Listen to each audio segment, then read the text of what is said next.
Hello friends, Radhe Radhe. कैसे हैं आप लोग? आशा करती हूँ कि आप लोग स्वस्थ और मस्त होंगे। तो चलिए फ्रेंड्स, हम आप लोग के लिए लेकर आई हूँ राम जी के झूमर, जो सुनकर आप लोग का मन खुश हो जाएगा। चलिए स्टार्ट करती हूँ। के कई ना कईलू अच्छा कमावा, राम के बनवा भेजलू।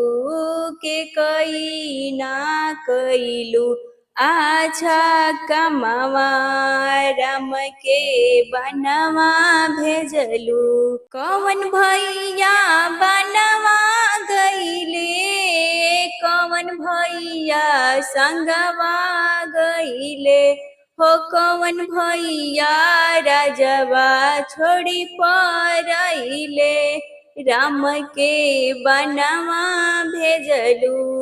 के कई ना कईलू अच्छा कमावा, राम के बनवा भेजलू। हो राम भैया बनवा गईले, लक्ष्मण भैया संगवा गईले।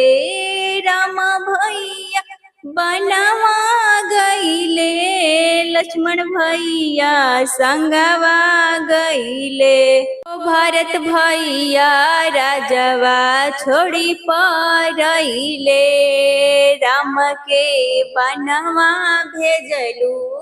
भरत भैया राजवा छोड़ी पराइले, राम के बनवा भेजलू।